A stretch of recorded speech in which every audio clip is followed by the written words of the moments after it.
Hello hi. सफलता भी अपर्णा में आपका स्वागत है। मैं अपर्णा शुक्ला। हम लोग आज पढ़ेंगे गर्भावस्था के लक्षण और समस्याएं। इसके पहले हम लोगों ने देखा कि जो है कैसे बच्चे का जो है ट्रांसप्लांट, कैसे बच्चे का जो है प्रत्यारोपण गर्भ में होता है। पूरा देखा हमने, पूरा समझा हमने कि अंडाशय का क्या काम है, शुक्राणु का क्या काम है, नलिका का क्या काम है, अंडवाहिनी का क्या काम है। सारी चीज़ें हमने देखी और सुनी।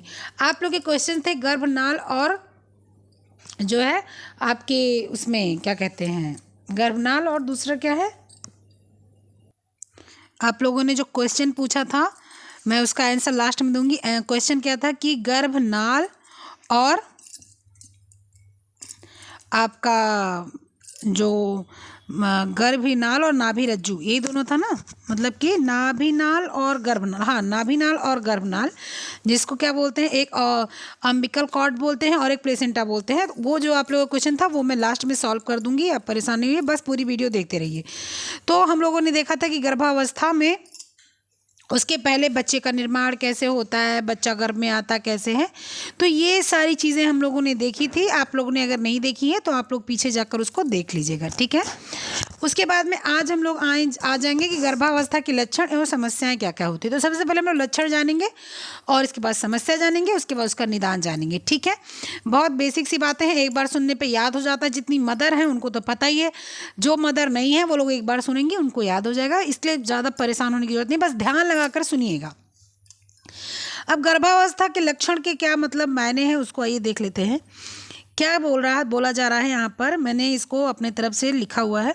गर्भावस्था के लक्षण तथा समस्याएं गर्भधान की क्रिया के पश्चात जीव के विकास की जो प्रक्रिया प्रारंभ होती है, इस अवस्था को गर्भावस्था कहा जाता है। भाई देखिए, जब जो है आप बिल्कुल नॉर्मल लाइफ जी रहे हैं, बिल्कुल एकदम रफ एंड टफ, जब मन किया सोए, जब मन किया खाए, एक्सरसाइज किया, योगा किया, ये बैंड किया, वो बैंड किया, ठीक है। आप बहुत लोग जिम चले जाते हैं, जिम चले गए, बहुत कुछ है जो आप अपने शरीर को इस तरह से जैसे जीन्स का पैंट यूज़ किया जाता है, ठीक है, कि जब मन करे पहन लो, हफ्ते हफ्ते भर पहने रहो, पटक पटक के धुल दो, लेकिन वो फटती नहीं है। उसी तरह से हम लोग अपनी लाइफ को यूज़ करते हैं। लेकिन जब हमारा जो है गर्भ ठहर जाता है, यानी कि जब बच्चा गर्भ में आ जाता है, तो हमारी जीन्स जानते क्या होती है, सिल्क का पैंट या सिल्क का कुर्ता हो जाती है। कैसे कि मतलब उसको अच्छे से जो है आपको इजी से धुलना है। अगर आपके पास इजी नहीं है तो आप नहाने वाले साबुन से उसको धुलेंगे, उसको बहुत हल्के हाथ से, ब्रश नहीं लगाएंगे उस पर। इसके बाद में आप उसको धुलने के बाद जब खंगराएंगे तो उसके बाद में आप उसमें जो है हल्का सा कंफर्ट डालेंगे, आप उसमें थोड़ा सा जो है रिवाइव डालेंगे। तो माड़ वगैरह लगाने के बाद में उसको कड़ी धूप में सुखाएंगे और हीट जो है उसकी जो है ज़्यादा देकर प्रेस करेंगे। तो क्या हुआ, अब आपका जीन्स क्या है, जीन्स को आपने पटका 7 दिन 8 दिन 10 दिन 15 दिन पहना, फिर पटक पटक के उसको धुल दिया, और इसके बाद ब्रश भी खूब जितना ताकत था उससे दुगना ताकत लगा के ब्रश लगा के जीन्स को साफ़ किया, और उसके बाद में क्या किया, उसको खूब बढ़िया से ड्रायर में या हाथ से निचोड़ा, उसके बाद उसको धूप में फैला दिया। 2 दिन बेचारी धूप में सती हो रही थी, 2 दिन धूप में वो अपना जो है पूरा मतलब ऐंठ पैंठ के एकदम से किनारे हो गई। उसके बाद फिर आप उसको 15 दिन पहन रहे हैं। तो ये लाइफ आपकी है कि जीन्स वाली लाइफ हो जाती है हमारी नॉर्मल लाइफ, और रेशम वाली लाइफ हो जाती है हमारी गर्भावस्था की लाइफ।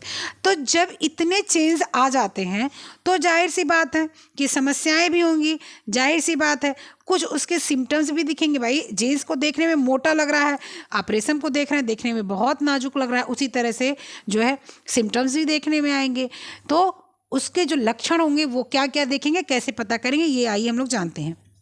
देखिए, सबसे पहला क्या लक्षण होता है, कुछ प्राकृतिक लक्षण है, जो ऐसे प्राकृतिक लक्षण है जिसको जो है जान जाओ समझ जाओ तो जो है पता चल जाता है। देखिए आजकल तो ऐसा है नहीं, जो है क्या है, बहुत ज़्यादा जी मिचला रहा है, उल्टी आ रही है, तो जो है सब लोग बोलेंगे हाँ बड़ी खुशी की बात है, लेकिन आकर बहू बताती है या बेटी बताती है कि ऐसा कुछ नहीं है, मुझे गैस बना है। तो थोड़ा सा मतलब आजकल सब कुछ अपग्रेड हो गया है, लेकिन जो है आज भी कुछ चीज़ें ऐसी हैं जो सिम्टम्स हैं तो हैं, वो होने हैं तो होने हैं, ठीक है। सबसे पहले आपका पीरियड्स बंद हो जाता है। क्यों पीरियड्स बंद हो जाता है, क्योंकि जो हमारे जो एग्स होते हैं, जो एग्स हमारे फर्टिलाइज हो जाते हैं जब, तो क्या होता है सारे ब्लड जो होते हैं जो आपको बहना होता है, जब एग जो है आपका जो है फटता है, और उसके बाद में जो है जब उसको जो है स्पर्म नहीं मिलता है, तो जो है जो सिराएँ होती हैं अंदर की वो बहुत ज़्यादा जो है एक्टिव हो जाती हैं, गर्म हो जाती हैं, तो ब्लड ज़्यादा पास होता है। इसीलिए जो है आपको जो है मेंस्ट्रुएशन की जो है चीज़ होती है, ठीक है। उसी तरह से जब आपका गर्भ रुक जाता है तो क्या होता है, आपके सारे चीज़ अंदर वाले नॉर्मल रहते हैं, आपकी सिराएं बहुत ज़्यादा गर्म नहीं होती, बहुत ज़्यादा गर्म हुई तो मिसकैरेज हो जाएगा। बहुत ज़्यादा गर्म नहीं होती हैं, वहाँ की जो है नसें यानी सिराएं जो होती हैं वो बहुत ज़्यादा ब्लड सर्कुलेशन उनका बहुत ज़्यादा नहीं होता है। एग जो होते हैं वो फटते नहीं हैं, मतलब कि एक बार फर्टिलाइज जो एक बार हो गए उसके बाद में अब जो है कुछ नहीं होना, अब सब कुछ वहाँ पर बच्चे के पोषक तत्वों के लिए इकट्ठा हो जाएगा, ठीक है। तो क्या होगा कि जो है मासिक धर्म आपका बंद हो जाएगा, ठीक है। मासिक धर्म जब आपका बंद हो जाएगा तो ये पता चल जाएगा कि हाँ अब जो है बच्चा रुक गया है, यानी कि प्रेगनेंसी हो गई है, ठीक है। अब प्रेगनेंसी बंद हो जाती है जब, उसके कई कारण होते हैं, ऐसी बात नहीं है भाई। कभी कभी क्या होता है, खून की कमी है, कभी कभी आपको पीसीओडी पीसीओएस है, ये सब बीमारियां हैं, फिर भी बंद होती है। लेकिन जो प्राकृतिक लक्षण सबसे सर्वप्रथम है यही होता है कि पीरियड बंद हो जाता है और आप डॉक्टर के पास जाकर बोलते हैं कि मैडम मेरा पीरियड बंद हो गया है, तो डॉक्टर सबसे पहले क्या करते हैं कि प्रेगनेंसी टेस्ट करते हैं। अगर प्रेगनेंसी टेस्ट पॉजिटिव निकलता है तो यानी कि जो है क्या होता है कि आप प्रेग्नेंट हैं, इसलिए पीरियड बंद हो गया, ठीक है। हार्मोन्स जो होते हैं वो हार्मोन्स इस तरह से जो है बदलाव करते हैं कि आपके जो यूरिन होता है उसमें पता चल जाता है कि जो है आपके जो है प्रेगनेंसी हो गई होगी। जो वो किट होती है ना, उस किट को इस तरह से डेवलप किया रहता है, उसमें वो केमिकल पड़ा रहता है जिससे कि जब यूरिन जो है हार्मोनल उनमें बैलेंस बदलता है, यानी कि वो जब बच्चा जन्म लेने की स्थिति में आ जाता है, मतलब कि जो है प्रत्यारोपण हो जाता है बच्चे का, तब वो रिएक्ट करता है, इसलिए 2 पिंक लाइन बनती है, ठीक है। और नहीं होता है तो 1 पिंक लाइन बनती है, नॉर्मल से अगर है तो 1 पिंक लाइन बनती है, ठीक है।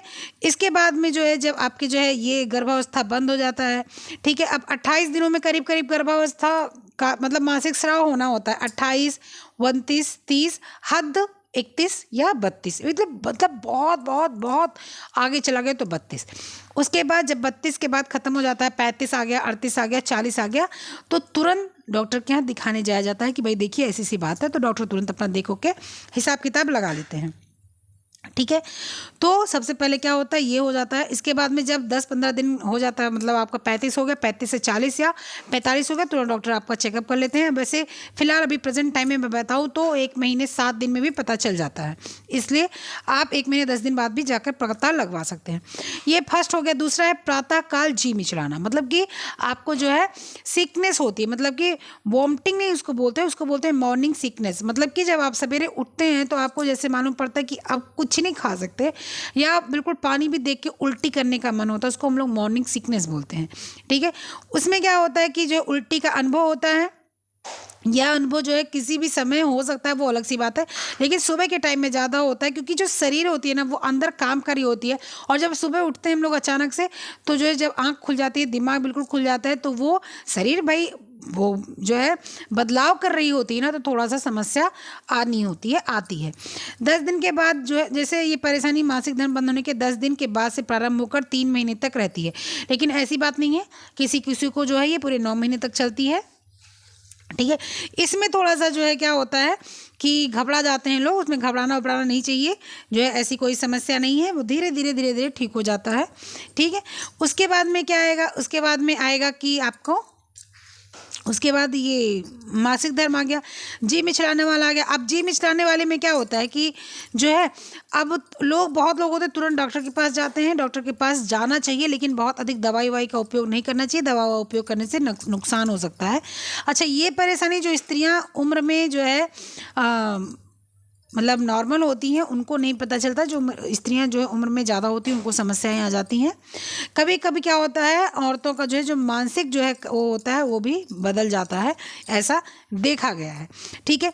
अब इसका कारण है, सबको पता है कि मतानुसार इसमें जो है मतलब जो लोग डॉक्टर सर्च किए हैं उसमें क्या पता चलता है कि शरीर में होने वाले आंतरिक परिवर्तन, मैंने बताया ना कि जो है सब कुछ अंदर जो है बदलाव होता रहता है, तो इसलिए ऐसा होता है। इसमें घबराहट या चिंता ये सब चीज़ें नहीं करनी चाहिए, अन्यथा जो है मिसकैरेज होने का डर रहता है। सामान्यतः अगर इसका उपचार देखा जाए तो क्या करना चाहिए कि जो है जब भी आप जो है ऐसी स्थिति में हो तो सबसे पहले नॉर्मल होइए, उग्र रूप मत लीजिए, क्योंकि ये नॉर्मल सी चीज़ें हैं, इसके बारे में जो है जानकारी करना चाहिए। उसके बाद सुबह उठने पर जो है आप ब्रश वगैरह करने के बाद में चाय पानी पीने की अगर आदत है तो उसको जो है लीजिए, उसके बाद में बिस्कुट वगैरह खा लीजिए, थोड़ा सा कुछ खाने वाने के लिए खा लीजिए, उसके बाद में अपना काम करिए जो करना है आपको। बहुत अधिक तो काम नहीं होता, लेकिन हाँ चलते फिरते रहिए, थोड़ा सा जो है अपना वर्कआउट करिए जो आपके गर्भावस्था के समय में जो है करने योग्य हो वो, ठीक है। बहुत ज़्यादा रस्सी उस्सी नहीं कूदना है, नहीं तो आपको जो है सीढ़ी पे बहुत ज़्यादा चढ़ना उतरना नहीं है, ये सारी चीज़ें नहीं करिए कि बिल्कुल आज ही फिट हो जाएं। आप जब बच्चा जन्म ले लेगा, दूध पी के ख़त्म कर देगा, तब आप जो है अपना शरीर को फिट करते रहिएगा, ठीक है। उसके बाद में क्या होगा, जब आप सोकर जो है उठें तो धीरे धीरे जो है आराम से तनाव मुक्त होकर उठें, तुरंत दिमाग पर प्रेशर न लेकर उठें। अगर उल्टियाँ लगातार होती हैं तो थोड़ा सा पिपरमिंट या आपको मिश्री और लौंग या इलायची और मिश्री, ये सारी चीज़ें रखनी चाहिए, मुंह में डालने की कोशिश करनी चाहिए, मतलब रख के मुंह में डालना चाहिए, कूचना चाहिए, उससे आराम होता है। सादा भोजन खाएं, बहुत ज़्यादा तेल मसाला ना खाएं, और जो है बहुत भोजन को चबा चबा कर खाएं, थोड़ा थोड़ा भोजन कई बार खाएं, बहुत लंबे देर की जो है वो मतलब गैपिंग ना रखें। फिर आ जाएगा बार बार मूत्र त्याग होना। बार बार मूत्र त्याग होने का जो है ये आता है समय जब गर्भवती स्त्री की शिकायत प्रथम 3 माह तक अधिक रहती है कि जो है बार बार बाथरूम जाना पड़ता है। क्योंकि गर्भ नाल जो वो जो आपका जो है मूत्राशय है उस पर जो है प्रेशर पड़ता है, इसलिए जो है थोड़ा सा ये शुरू के 3 महीने में दिक्कत होती है। उसके बाद जो है ये समस्या 3 महीने के लिए बीच में कम हो जाती है। फिर लास्ट टाइम जब अंतिम माह पुनः शुरू होता है, करीब ये आपका 7वें के बाद 8वां 9वां जब शुरू होता है तो ये पुनः जो है बढ़ जाती है। उपचार इसका क्या है कि इस अवस्था से बचने के लिए तरल पदार्थ का सेवन कम करना चाहिए, चावल वगैरह कम खाना चाहिए, ठीक है। जूस वगैरह जो है पीजिए, लेकिन ऐसा नहीं कि आप दिन भर जूस पे ही डिपेंड रह जाएं। पानी पीजिए, ऐसा नहीं दिन भर आप पानी ही पीती रह जाएं, खाते भी रहिए पीते भी रहिए, बहुत अत्यधिक कुछ नहीं करना है, ठीक है। और इसके बाद में विश्राम थोड़े थोड़े देर पर लेना रहता है, ठीक है। इसके बाद रात के विश्राम जब आप करने जाते हैं तो अपना जो भी आपको निपटाना है निपटा कर आराम से सोइए, ताकि आपको बार बार उठना ना पड़े, ठीक है। उसके बाद आता है कि क्या आ जाएगा कि अत्यधिक सुस्ती तथा नींद आना। बहुत अधिक सुस्ती आती है, नींद आती है, क्योंकि जब गर्भावस्था प्रारंभ होता है तो जो है जब शरीर में बाहरी कोई चीज़ जाती है, अभी आप लोग देखो इंजेक्शन लगता है फिर भी पेन होता है, तो उसी तरह से आप एक जो है बच्चे को जन्म देने वाले हो, एक नई जान को जन्म देने वाले हो, और वो भी पल रहा है आपके अंदर, तो जाहिर सी बात है कि जो है आपको थकावट का अनुभव होगा, आपको नींद बहुत अधिक आएगी। मतलब 95% ऐसे होते हैं जिसको नींद बहुत अधिक आती है। ऐसा शरीर में होने वाला परिवर्तन का कारण होता है कि जब नींद अधिक आती है तो आपको मतलब कि आपकी जो शरीर है वो आराम मांग रही है, उसको आराम चाहिए। हार्मोन्स जो है वो रिलीज़ हो रहे हैं, क्योंकि वो आपको शांत करने वाले हार्मोन्स भी रिलीज़ होते हैं उसके साथ में। इसलिए आपको जो है समस्याएं जो है ये जो आती है कि नींद अधिक आ रही है, तो जब नींद आती है तो आप दिन भर में आप 2-3 बार आराम कीजिए, आधे घंटे 1 घंटे आराम कीजिए, उसके बाद में पूरा रात का नींद लीजिए, ठीक है। और आप जो है किसी भी कार्य में बहुत अधिक उत्साह जो है जो दिखाती हैं, दिखाना भी चाहिए, लेकिन गर्भावस्था में ये उम्मीद नहीं रखी जा सकती बहुत अधिक आप उत्साहित होती हैं। क्यों? क्योंकि भाई थकावट लग रही है, नींद आ रही है, तो ये सारी चीज़ें आपको 9 महीने तक फेस करनी होती हैं। तो इसलिए इसको आपको क्या करना है, बस कुछ नहीं करना। जब सुस्ती आती है आराम कीजिए, नींद आती है आराम कीजिए, उसके बाद फिर उठिए, खाइए पीजिए, थोड़ा सा अपना काम धंधा कीजिए जो आप करते हो, और उसके बाद में फिर अपना आज को फिर थकान आती है, फिर आप जो है लेट सकते हो, ये सब करना चाहिए। अब मुंह में बहुत अधिक लार बनती है अगर, तो यह लक्षण सभी स्त्रियों में नहीं पाया जाता, किसी किसी में पाया जाता है, ऐसा नहीं कि सब में पाया जाता है। और ये एक असाधारण सी अवस्था है जो सबको नहीं लगती, किसी किसी को लगती है, इसलिए इसका कोई उपाय नहीं है। बहुत अधिक लार बनती है अगर, तो जो है आपको कुछ नहीं, बस आप थोड़ा बहुत कुछ पानी वगैरह पी सकते हैं, नहीं तो इसका कोई उपाय नहीं है कि वो अपने आप धीरे धीरे ठीक हो जाता है, ठीक है। योनि स्राव का बढ़ना, आपको पता है कि जो है जब बच्चा आ जाता है तो योनि स्राव में जो आपका डिस्चार्ज होता है वो सफ़ेद रंग का होता है। ये मतलब थोड़ा सा बहता रहता है, बहता इसलिए रहता है क्योंकि यही जो होता है वो गर्भावस्था में यही जो है मात्रा, मतलब तरल पदार्थ जो होता है यही इकट्ठा होता है, और जो है ये आपको क्या करता है, शिशु के लिए उपयोगी होता है, तो यही आपका स्राव भी होता रहता है, ठीक है। तो ये आपके क्या थे, ये आपके थे क्या कि ये आपके लक्षण थे। कौन से लक्षण थे कि आपके प्राकृतिक लक्षण थे, मतलब ये आपके प्राकृतिक लक्षण थे। ये लक्षण होते हैं, कुछ होते हैं सबको, कुछ होते हैं किसी को नहीं, लेकिन कुछ लक्षण सबको होते हैं, जैसे कि पीरियड्स बंद हो जाना, जैसे कि उल्टी आना, जी मिचलाना, ठीक है, जैसे कि सुस्ती आना, नींद आना, ठीक है, योनि स्राव बढ़ना, ये सबको होता है। इसके बाद आ जाते हैं क्या, इसके बाद आते हैं वैषयिक लक्षण, मतलब कि मेन सिम्टम क्या है उसको हम लोग देखते हैं, जो कि सबको होते ही होते हैं। जैसे आपके क्या होते हैं कि जो चेहरे में परिवर्तन, चेहरे में परिवर्तन मतलब जो जो चेहरा होता है, ये मतलब कि देखकर ये बता देता है आदमी कि हाँ कुछ ना कुछ इसमें है। जैसे कि जब बहुत अधिक उल्टियाँ होती है तो चेहरा जो होता है वो लटक जाता है, मतलब कि एकदम से निराश हो जाता है, एकदम से जो है सूखा सूखा लगने लगता है, ठीक है, जो और शरीर कमज़ोर हो जाती है। कभी कभी क्या होता है कि जो है चेहरा थोड़ा सा खिल भी जाता है, अगर किसी को बहुत ज़्यादा उल्टी वगैरह नहीं होती, वो खाता पीता रहता है, तो थोड़ा सा चेहरे में ग्लो भी आ जाता है, तो आदमी देख कर ये बोल देता है कि हाँ जो है क्या कुछ नया समाचार है, क्या कोई गुड न्यूज़ है, क्योंकि चेहरा देखने में बड़ा खूबसूरत लग रहा है, या बहुत डल सा लगता है तो भी बोलते हैं क्या बात है, कुछ गुड न्यूज़ है क्या, बहुत उदास, बहुत जो है ऐसे लग रहे हो आप, ठीक है। पेट के आकार में परिवर्तन धीरे धीरे, जब आपको पता है कि जब तीसरा महीना हो, मतलब करीब 50% 15 दिन निकल जाता है, तो धीरे धीरे धीरे धीरे थोड़ा सा परिवर्तन पेट में होने लगता है। और 2 माह की गर्भवती स्त्री का पेट साधारण स्त्री की अपेक्षा थोड़ा सा चपड़ा दिखाई देता है, मतलब कि 2 माह की जो स्त्री है वो थोड़ी दुबली महसूस होती है, क्यों, क्योंकि जो है उल्टी वगैरह होती है। लेकिन जब ये तीसरी माह में बढ़कर जाती है तो जो धीरे धीरे धीरे धीरे ये बढ़ता जाता है, क्योंकि शिशु का जो है आकार बढ़ता रहता है, शिशु भी क्रियाशील होने लगता है। अभी पता नहीं चलता कि शिशु जो है घूम रहा है या कुछ कर रहा है, ऐसा कुछ पता नहीं चलता। ये पता चलता है जब 5वां महीना आपका करीब आधा बीत जाता है, तब ये पता चलता है कि हाँ शिशु घूम रहा है, ठीक है। आपके तीसरे महीने में शिशु की धड़कन वगैरह भी प्रारंभ हो जाती है ऐसे में, ठीक है। तीसरे महीने से लेकर 5वें महीने तक क्या होता है, शिशु की धड़कन पता चलने लग जाती है, शिशु का घूमना पता चलने लग जाता है, ठीक है। और शिशु की जो है अपनी मतलब उसकी आंतरिक क्रियाएं जो होती हैं वो धीरे धीरे शुरू होने लगती हैं तीसरे महीने से। इसीलिए पेट बढ़ने लगता है, क्योंकि बच्चा बढ़ने लगता है। तीसरे महीने से बच्चा बढ़ने लगा, पेट निकलने लगा, चौथे महीने में बच्चा गया, धड़कन वगैरह धीरे धीरे शुरू होने लगी, 5वें महीने में बच्चा घूमने लगा, बच्चा घूमते घूमते जो है वो एक अच्छे से जो है रूप लेने लगा घूमने का। ये सब पता चलता है कि हाँ बच्चा स्वस्थ और सुरक्षित है। धड़कन वगैरह बच्चे की चलने लगती है 5वें महीने में, तो घूमता उमता रहता है, तो हम लोग निश्चिंत रहते हैं, वरना फिर डॉक्टर को दिखाकर अल्ट्रासाउंड करवाना पड़ता है, तब पता चलता है। ऐसा कोई ज़रूरी नहीं कि सबका बच्चा घूमे तभी पता चले कि बच्चा स्वस्थ है, ऐसा भी होता है कोई के बच्चे नहीं घूमते फिर भी स्वस्थ रहते हैं। स्तनों के आकार में परिवर्तन, जब जो है बच्चा जब पेट में आता है तो कुछ मतलब कि करीब आपके 2-3 महीने तक ऐसा नहीं होता, लेकिन उसके बाद में दूसरा महीना जब बीतता है तो तीसरा महीना जब लगता है तो थोड़ा थोड़ा थोड़ा थोड़ा स्तन विकसित होने लगते हैं। क्यों विकसित होने लगते हैं, क्योंकि जो दुग्ध ग्रंथियां होती हैं वो विकसित होने लगती हैं, ठीक है। जो आपकी दुग्ध ग्रंथियां होती हैं वो विकसित होने लगती हैं, तो जब वो विकसित होंगी तो जाहिर सी बात है कि स्तन बड़ा होगा, क्योंकि उस दुग्ध ग्रंथियों में दूध आना शुरू होगा। वो अलग सी बात है, उतरता लास्ट के जो है जब बच्चा हो जाता है उसके 2 दिन बाद, 24-36 घंटे बाद, लेकिन फिर भी जो है तैयारी पहले से ही भगवान ने कर रखी है, पहले से तैयारी हो जाती है, ठीक है। इसके बाद में जब ये सक्रिय हो जाती हैं तो स्तनों का आकार बड़ा हो जाता है, जाहिर सी बात है। और इसके बाद में जो है जो आपके जो है स्तन होते हैं उनकी जो मतलब निपल्स होते हैं वो डार्क कलर के हो जाते हैं, ठीक है। वो डार्क कलर के हो जाते हैं, उनके किनारे किनारे का हिस्सा भी ब्लैक कलर हो जाता, मतलब काला हो जाता। काला का मतलब बिल्कुल डार्क कलर, काला नहीं हो जाता कि ये वाला कलर आपका हो जाए, ये वाला कलर, ये वाला, एक मिनट, ये वाला नहीं होता, ये वाला, ठीक है। आपका वो कलर होता है आपका, जैसे ये कलर है इसी से डार्क होता है, ये आपका हल्का है और इसी से आपका डार्क होता है, ठीक है। इसी में इसको ऐसे मिला लो हाँ, यहाँ पर तो मिलेगा नहीं लेकिन फिर भी मिला लो इसको आप, ठीक है। तो ऐसे हो जाता है।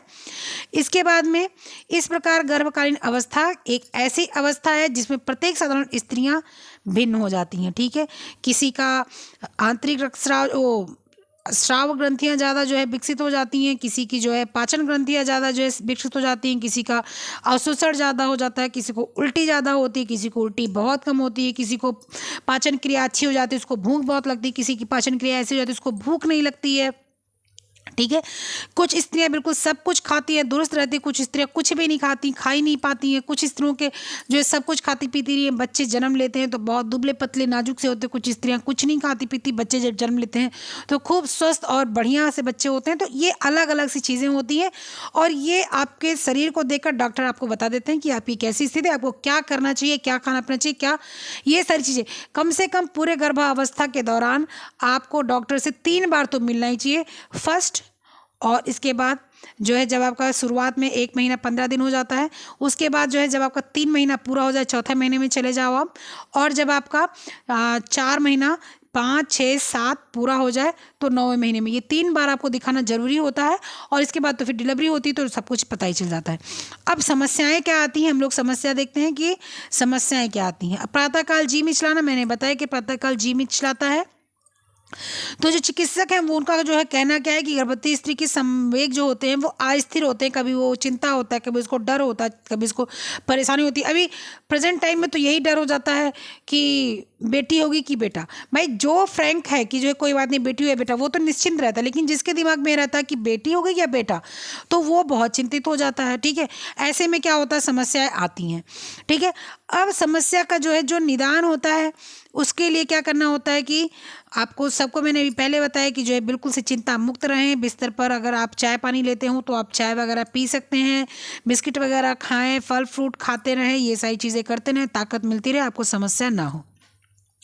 बहुत स्त्री को कब्ज हो जाता है, खाना हजम नहीं हो जाता, उनका जो है पाचन क्रिया स्लो हो जाती है। इसके परिणाम से उनका सर दर्द, पेट दर्द, तनाव, मरोड़, जी मिचलाना, ये सारी शिकायत रहती है। गैस बहुत बनता है, बहुत लोगों को गैस बहुत बनता है।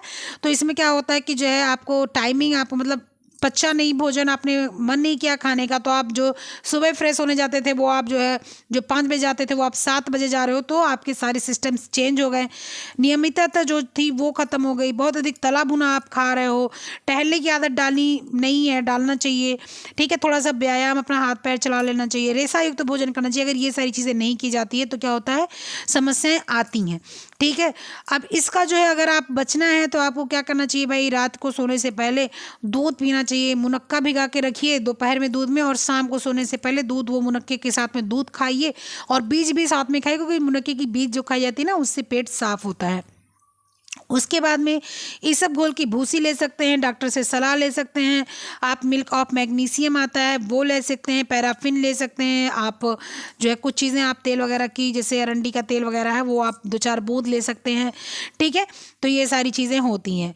ठीक, अब क्या होता है जब खाना हजम नहीं होता तो क्या होता है कि आपको सिर दर्द, कलेजे में जलन। भाई जब डाइजेशन सिस्टम वीक होता है तभी गला वाला जलता है, नहीं तो ऐसा कुछ नहीं होता, गला वाला नहीं जलता। अब आ गया बार बार पेशाब आना, पहले बता दिया गया कि क्या है कि जो है बार बार पेशाब आने का मतलब यही है कि जो है जब स्त्रियों का 2-3 माह का प्रारंभ होता है तो जो है ये शुरुआत से लेके चलता है, उसके बाद में बीच में ख़त्म होता है। इसके बाद फिर जब जो है 8वां 9वां महीना आता है तो ऐसा लगता है, क्यों लगता है, क्योंकि जो है जो मूत्राशय होता है उस पर दबाव पड़ता है, और दबाव पड़ने की वजह से ही क्या होता है कि बार बार बाथरूम जाने का मन करता है। तो इसमें आपको जो है क्या करना चाहिए कि जो है चिंता नहीं करनी चाहिए, नॉर्मल सी प्रक्रिया खत्म हो जाती है। भोजन में तरल पदार्थ का समावेश थोड़ा कम करें, सोने से पहले आप कुछ तरल पदार्थ ना लें, वरना आप कोई तरल पदार्थ लेते हैं और सोते हैं तो बार बार आपको जो है बाथरूम जाना पड़ेगा, तो आपकी नींद खराब होगी। ठीक है, आप चाय कॉफ़ी आदि का सेवन बहुत कम से कम करें। वैसे फ़िलहाल नहीं करना चाहिए, मेरी सास बोलती थी कि जो है चाय नहीं पीना चाहिए, बच्चा काला होता है।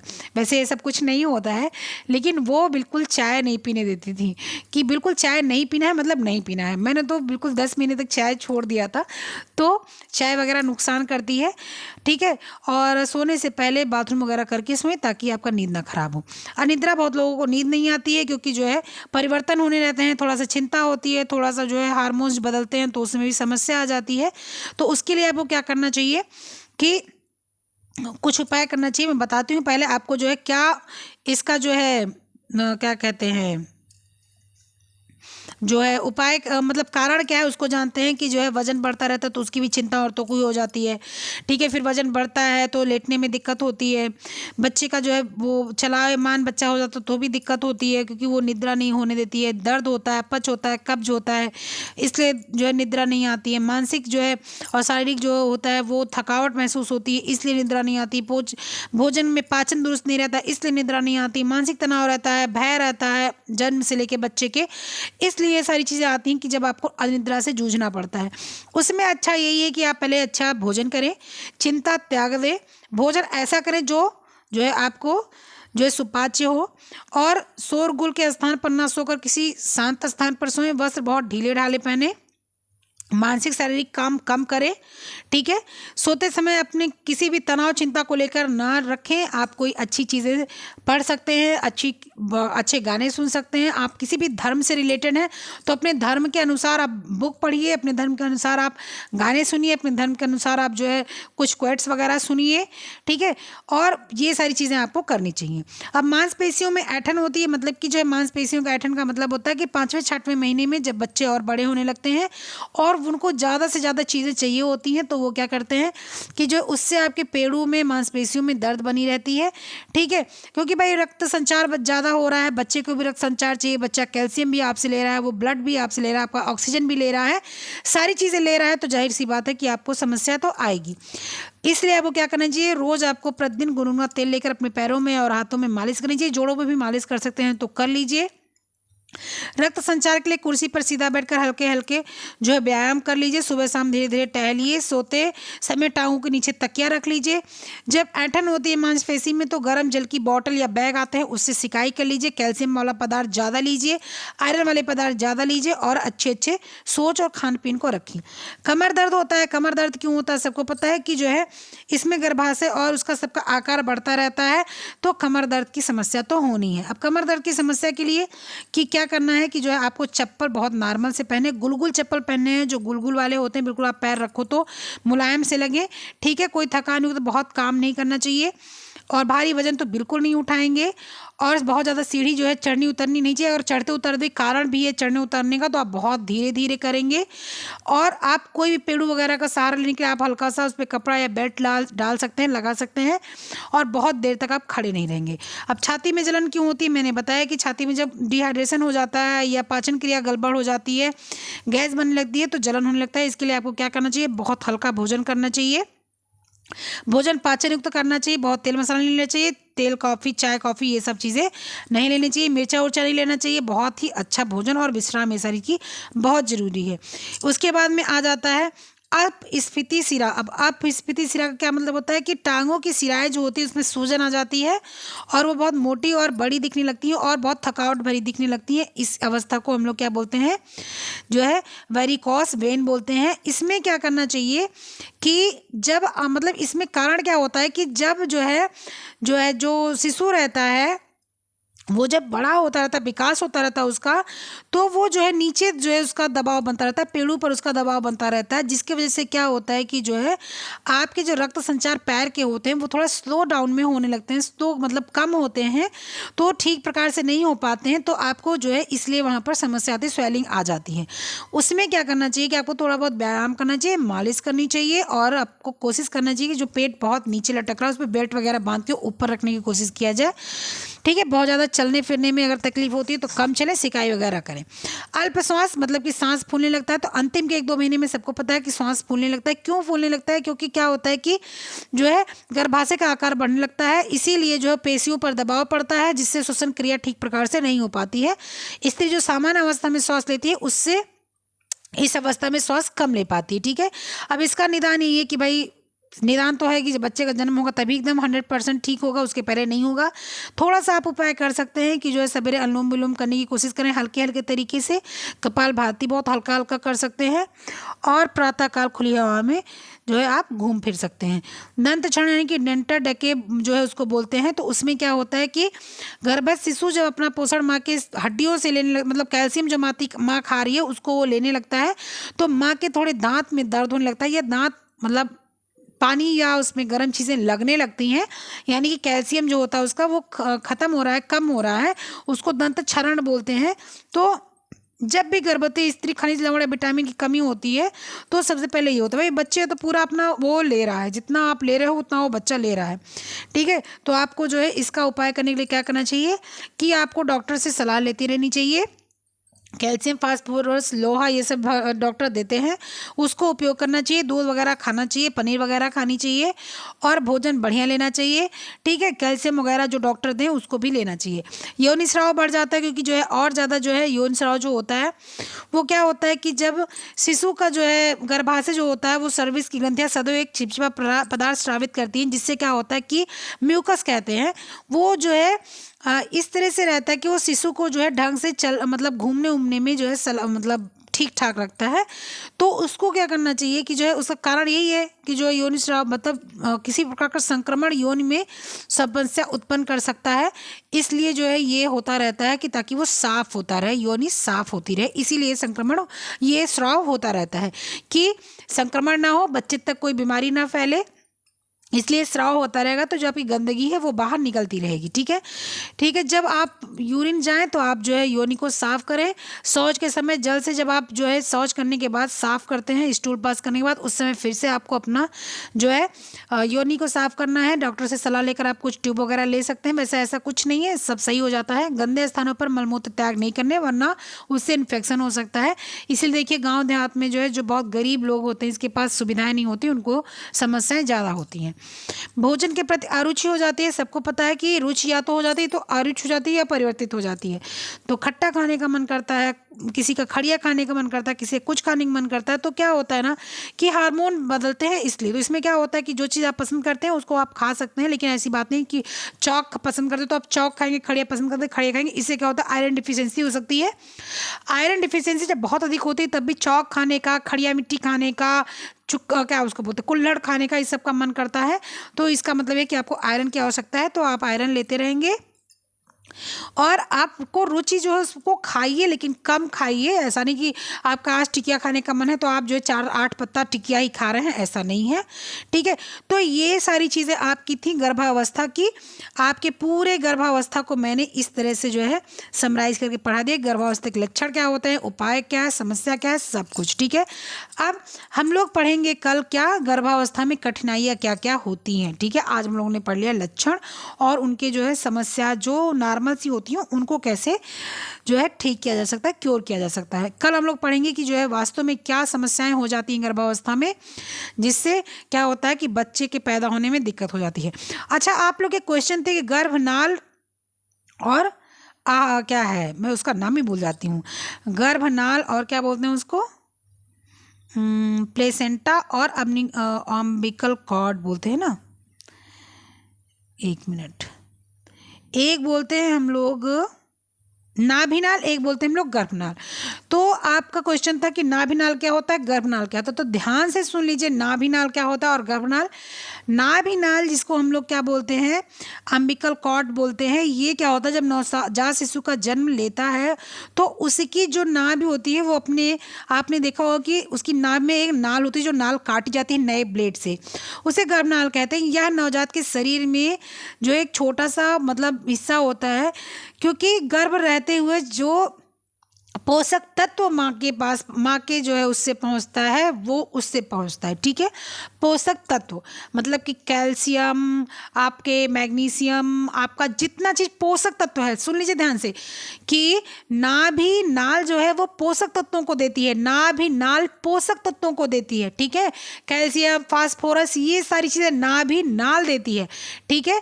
और नाभि रज्जु यानी कि प्लेसेंटा, प्लेसेंटा क्या करती है, जिसको हम लोग नाभि रज्जु बोलते हैं या हम लोग उसको क्या बोलते हैं, गर्भनाल बोलते हैं, वो क्या होती है, वो एक मिनट, नहीं, इसी को जो आपको नाभि नाल में बोल रही हूँ, क्योंकि नाभि रज्जु भी बोला जाता है, ये क्या करती है, पोषक तत्व देती है, ठीक है, जिसको हम लोग क्या बोलते हैं, अम्बिकल कॉर्ड बोलते हैं। ये क्या होती है, ये आपके जो बच्चा होता है उसको पोषक तत्व पहुंचाती है। मैं बार बार बोल रही हूँ कि अम्बिकल कॉर्ड बच्चे को पोषक तत्व देती है, ठीक है। और जो आपकी जो है ना वो है क्या बोलते हैं, आपकी प्लेसेंटा है, जो आपका गर्भनाल जो है वो आपका, वो क्या होता है कि गर्भाशय के दौरान, गर्भावस्था के दौरान जब गर्भाशय का विकास हो जाता है, प्लेसेंटा का जब विकास होता है तो वह शिशु को ऑक्सीजन पहुंचाती है, ठीक है, ऑक्सीजन और ब्लड देती है वो शिशु को, ठीक है। प्लेसेंटा गर्भाशय के सामने वाले हिस्से से जुड़ जाता है और गर्भावस्था के दौरान प्लेसेंटा ऑक्सीजन और खून मां के अंदर पहुंचाता है, ठीक है। वैसे देखिए, आपको जब कभी भी ये आ जाए, दो चीज़ ऑप्शन में आएगा नहीं कि आप बताओ गर्भाशय, गर्भनाल और जो है वो क्या बोलते हैं उसको, गर्भनाल और नाभिनाल क्या है, ऐसा आएगा नहीं। लेकिन अगर आता है तो जो आपका नाभिनाल है वो पोषक तत्व देता है और जो गर्भनाल है वो ऑक्सीजन वगैरह पहुंचाता है, ठीक है। चलिए अब हम लोग मिलते हैं नेक्स्ट वीडियो वॉइस नोट और क्वेश्चन के माध्यम से, तब तक के लिए बाय। हाँ, आज मैंने यूथ नहीं कराया, मैं यूथ कल कराऊंगी। आज आप इसको देख लीजिए यूथ, और इसका नेक्स्ट पार्ट में कल कराऊंगी। तब तक के लिए इसको पढ़िए ध्यान से और कुछ नहीं करना, नोट वोट नहीं करना, इसको समझ लीजिए, सब कुछ आपको दिमाग में आ जाएगा। चलिए ठीक है, ओके बाय।